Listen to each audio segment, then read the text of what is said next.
The supplies that you'll be using for the texture surface assignment are your Micron pens. I'm going to be starting with the number 3 today. Your brushes, I have 2 brushes. You should have 4 brushes, but I have 2 for demonstration. And if you have a design marker and you want to use it, that is optional. That's up to you. It'll create a different type of line than the other materials will. You'll be working with 5 techniques, and I'm going to begin with hatching. Hatching is a technique where you lay down a series of lines,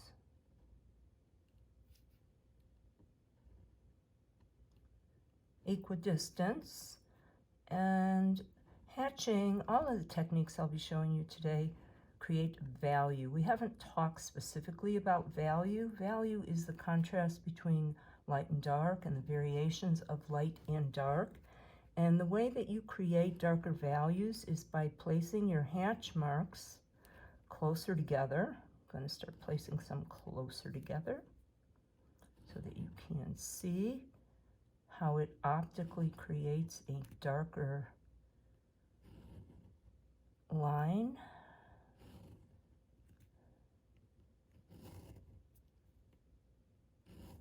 Now I'm going to widen them out a bit, and it gives you a sense of volume. And what we mean by volume is a space within a form.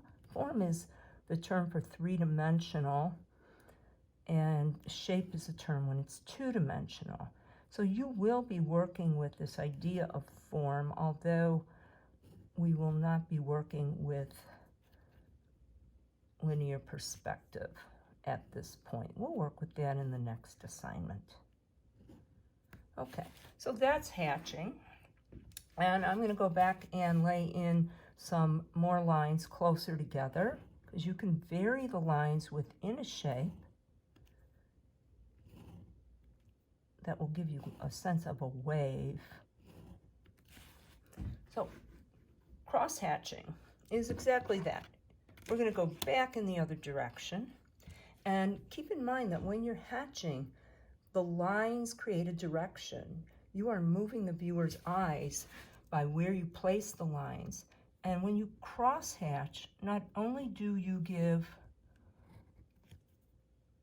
a deeper or darker value, but you're also creating a shape that is more stable or static. So you want to think about how to balance the two, where you want the viewer's eye to go, where you want it to stop, and that is cross-hatching. Now I can continue to go in other directions as well and build up my value.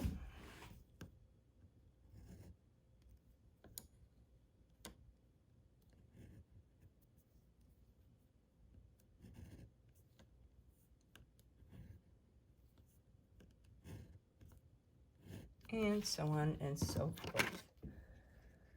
You'll also be using scribbling, and scribbling is exactly that, scribbling.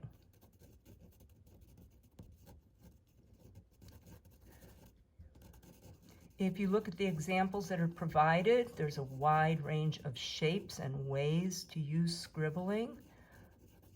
Have fun with it.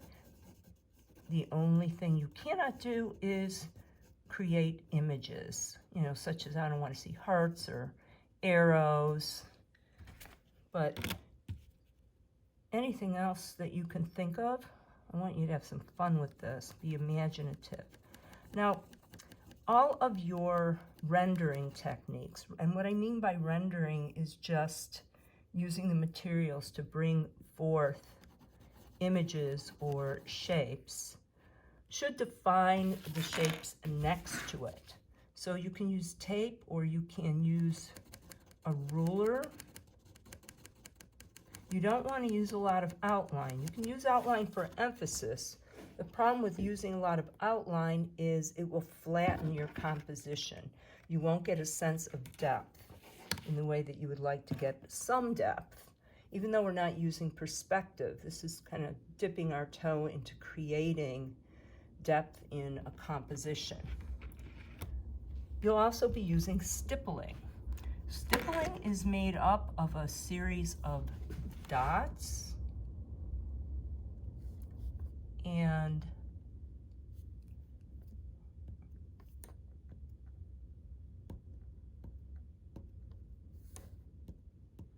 like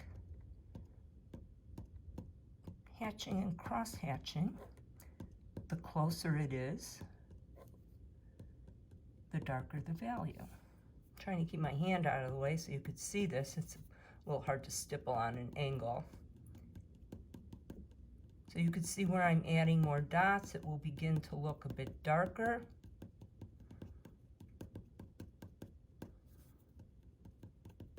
Look up some stippled pen and ink drawings.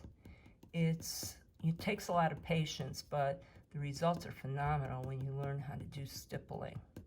So that is another technique that you will be using. And the last technique that you will be using is wash. And for that I have my acrylic paint.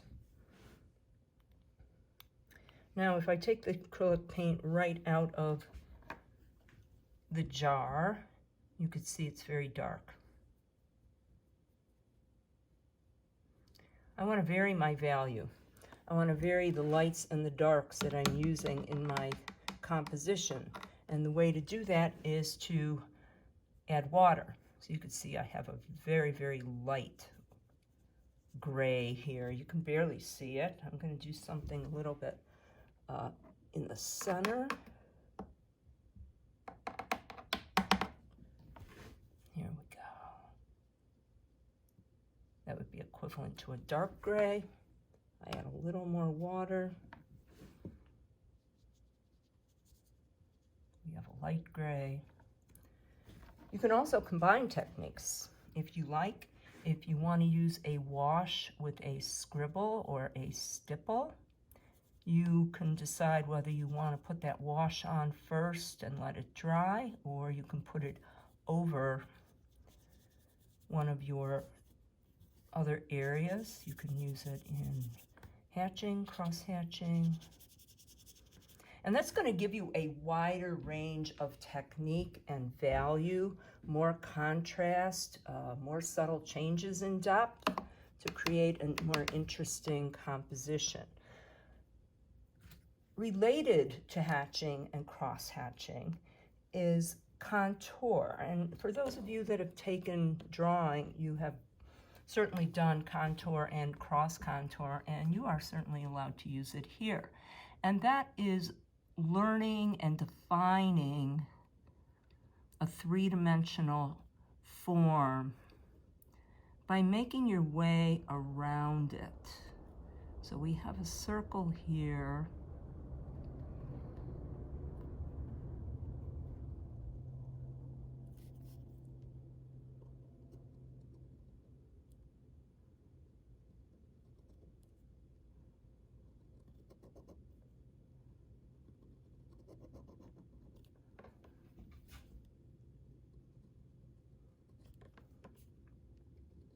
And you can see that the more lines that I add, the darker this shape is going to become. We can also do this in a cross contour.